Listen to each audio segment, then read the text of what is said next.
Undercover CEO orders a meal at his diner. He stops when he hears the waitress crying in the kitchen. Jacob Reed had always believed in building something meaningful. His diner chain, spread across 13 locations, wasn't just about serving meals, it was about creating a warm, welcoming space where families could enjoy good food and employees felt like part of a team. For years, that vision had guided him, and he took pride in knowing his business was thriving. But lately, something felt off. Complaints had been piling up, customers frustrated over slow service, employees quitting without notice, and online reviews that painted a picture far from the friendly atmosphere Jacob had worked so hard to create. At first, he brushed them off as isolated incidents, the kind of minor setbacks that any business faced. But as weeks passed, the same issues kept surfacing. Employees mentioned feeling overworked, and some even described the work environment as hostile. That was a word Jacob never wanted associated with his company. When he brought it up with his regional managers, they reassured him that everything was fine. Staff shortages were temporary, and the complaints? Just a few unhappy customers blowing things out of proportion. But Jacob wasn't convinced. If everything was fine, then why was his gut telling him otherwise? He had built this company from the ground up, and he knew when something was wrong. Numbers on a report didn't show the full picture, and he wasn't the kind of leader who made decisions from behind a desk. There was only one way to know the truth. Jacob decided he would go undercover. No fancy suits, no board meetings, just him, a simple disguise, and a visit to one of his diners as an ordinary customer. He picked a location 2 hours away from his corporate office, far enough that no one would recognize him. Most of his employees had never met him in person, and those who had only knew him as the well-dressed CEO in the occasional company newsletter photo. It was the perfect place to see what was really happening behind the scenes. To blend in, he let his beard grow out, swapped his polished dress shoes for scuffed sneakers, and traded his usual tailored suit for a worn-out hoodie and jeans. Looking at himself in the mirror before leaving, he almost laughed. He barely recognized the man staring back at him. But that was exactly the point. As he pulled into the diner's parking lot, Jacob took a deep breath. This place had once been a symbol of everything he wanted his business to stand for: good food, good people, a place where both customers and staff felt at home. But today, he wasn't here as the boss. He was just another customer, walking in with open eyes, ready to see the truth for himself. As Jacob stepped into the diner, the familiar scent of coffee and grilled food filled the air. At first glance, everything seemed normal. The place was clean, though the decor looked a little worn. Faded booths, scratched tables, and a flickering light near the entrance. It wasn't terrible, but it didn't have the warmth he had always envisioned for his diners. The atmosphere felt tired. The energy in the room wasn't what it should be. His eyes scanned the restaurant. A few families were scattered around, some eating quietly, others glancing impatiently at their watches. At a corner booth, a pair of teenagers whispered to each other, occasionally looking toward the kitchen with annoyed expressions. Nearby, an older man in a flannel shirt tapped his fingers on the table, muttering under his breath. Jacob could tell something was off. There was a tension in the air, subtle but present, like everyone, customers and staff alike, were just trying to get through their time here rather than enjoying it. A young waitress hurried toward him, her name tag reading Megan. She forced a smile, but Jacob noticed the exhaustion in her eyes. Her blonde hair was neatly tied back, but a few strands had slipped loose, and dark circles hinted at long, sleepless nights. "Hi there. Welcome," she said, her voice polite but drained. "Can I get you started with something to drink?" Jacob smiled back, keeping his tone casual. "Just coffee, thanks." She nodded and quickly scribbled it down before rushing off. Jacob watched her move through the diner, weaving between tables, balancing plates, refilling drinks, answering questions, constantly in motion. Even from his seat, he could see how overworked she was. Her steps weren't light, her movements weren't relaxed. It was as if she was carrying an invisible weight on her shoulders. As Jacob waited, he picked up bits and pieces of conversations around him. "We've been waiting forever," someone muttered from another table. "Service is terrible here now," a woman whispered to her friend. He glanced toward the kitchen, where a short, stocky man in his 40s, wearing a grease-stained apron, stood with his arms crossed. His voice cut sharply through the diner. "Megan, where's table 5's order? You're falling behind again." Jacob saw her flinch. "It's coming right up," she called back, but there was a slight shake in her voice. She quickly delivered his coffee before hurrying toward the kitchen. Jacob's grip tightened around his cup. This wasn't right. He had built this company on the belief that employees should feel valued, respected. But here, in one of his own diners, the people working for him looked worn down, unsupported. Rick, the kitchen manager, from what Jacob could tell, didn't introduce himself, didn't acknowledge customers, and certainly didn't seem interested in making sure his staff was okay. Instead, he barked orders, scowled at the servers, and acted as though he was running a boot camp rather than a diner. Jacob leaned back, quietly observing. He had come here for answers, and it didn't take long to find them. The real question was just how deep the problems ran. Jacob watched as Megan moved from table to table, her pace quick but unsteady. Every time she stopped to take an order, refill a drink, or clear a plate, someone else called her name. She barely had a moment to breathe. Her hands trembled slightly as she jotted down orders, and the smile she forced on her face looked more and more strained with each passing minute. It was clear she was exhausted. At the booth next to him, a mother sighed, glancing at her watch. "We've been waiting nearly 30 minutes, she muttered to her husband. Their young son played with the salt shaker, bored and restless. At another table, two teenagers whispered, sneaking glances toward the kitchen. "That guy is such a jerk," one of them mumbled.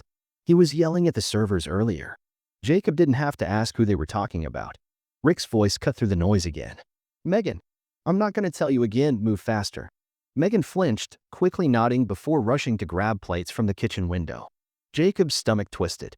The way Rick spoke to her wasn't firm or professional. It was degrading. He barked orders like she was some kind of machine, never once acknowledging how hard she was working. As the minutes passed, the situation only got worse. Jacob saw Megan glance longingly at a glass of water behind the counter, but before she could reach for it, someone called her name again. She swallowed hard and pushed forward. No break. No pause. Just nonstop work. Then, something happened that made Jacob set his coffee down. Megan had just dropped off an order at a table when she turned to head back toward the kitchen. Before she made it through the doors, she stumbled, catching herself against the counter. She swayed slightly, blinking rapidly, then shook her head as if trying to shake off her exhaustion. Jacob felt his jaw tighten. She wasn't just tired. She was on the edge of collapse. A moment later, he heard sniffling. It was faint, but unmistakable. At first, he thought he was imagining it. But as the restaurant noise faded for just a second, he heard it again. Soft, muffled crying. It was coming from the kitchen. Jacob glanced toward the door. His instincts screamed at him to check. Slowly, he stood up, pushing his coffee aside. As he neared the swinging doors, Rick's voice cut through again. "For God's sake, Megan, I don't have time for this. If you can't handle the pressure, maybe you're in the wrong job." Then came Megan's voice, shaky, broken. "I haven't had a break in 6 hours. I'm trying my best." Jacob clenched his fists. That was it. Pushing open the kitchen door, he stepped inside. The moment he did, the room fell silent. Megan stood near the counter, wiping her eyes with the back of her sleeve, trying to hide the fact that she'd been crying. Rick, standing across from her, folded his arms, looking irritated rather than concerned. Two cooks avoided eye contact, pretending to focus on their work, clearly uncomfortable. Jacob kept his voice even but firm. "Is there a problem here?" Rick turned, startled, and scoffed. "No, just a little miscommunication." Megan didn't say a word. She just kept her head down, her hands trembling as she gripped a dish towel. Jacob's eyes flicked to one of the younger cooks, a thin, nervous-looking guy who seemed unsure whether to speak. Jacob took a step closer. "How long has Megan been working today?" The cook hesitated before answering. "Since the morning shift," he admitted, avoiding Rick's glare. "She hasn't had a break." Jacob exhaled slowly, keeping his anger in check. 6 hours. No break.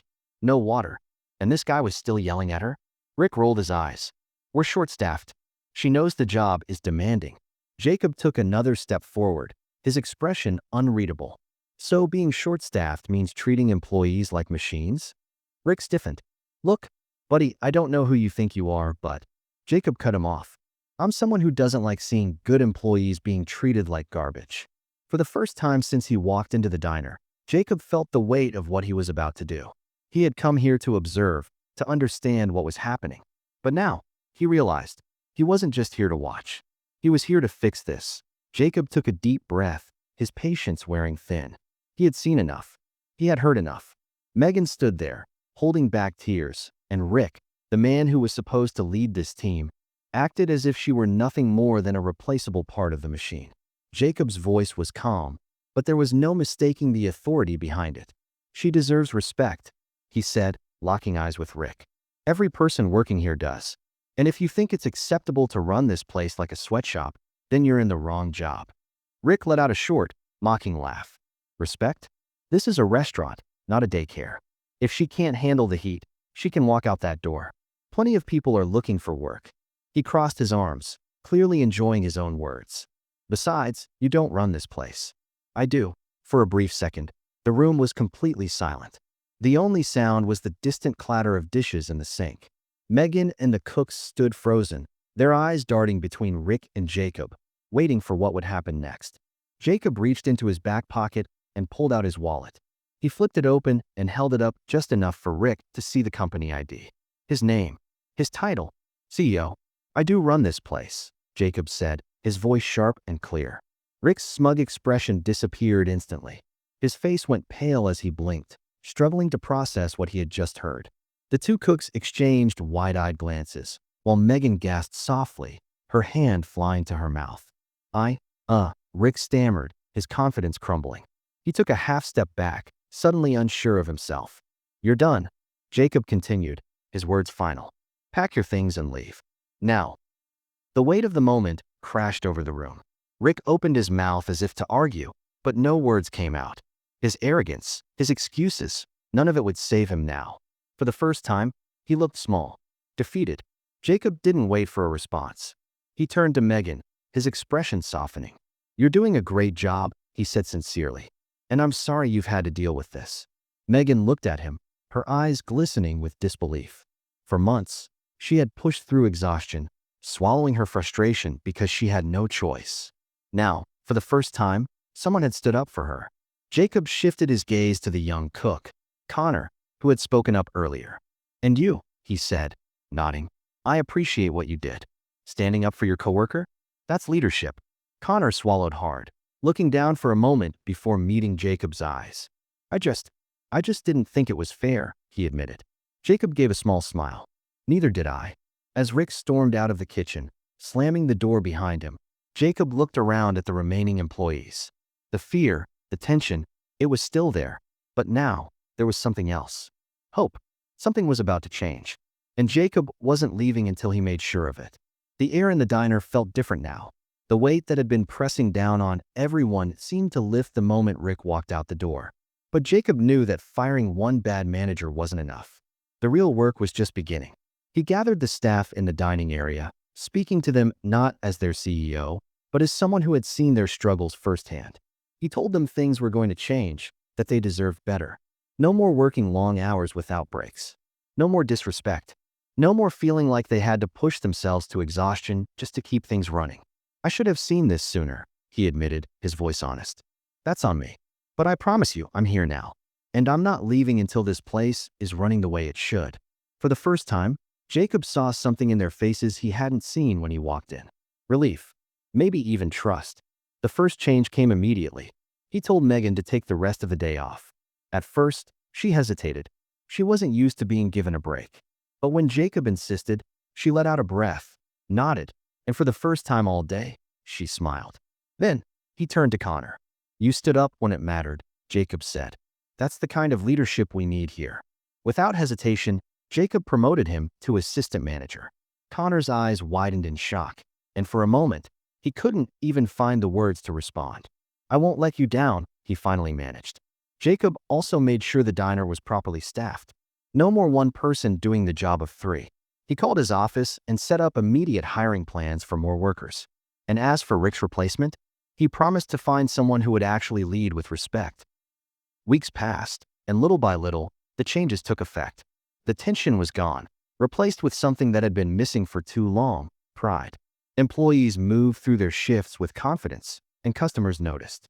Service was faster, the energy was warmer, and for the first time in a long time, the diner felt like the place Jacob had always imagined it to be. On his last day before heading back to his office, Megan approached him near the door. "Thank you," she said softly. "This place feels different now. Better." Jacob smiled.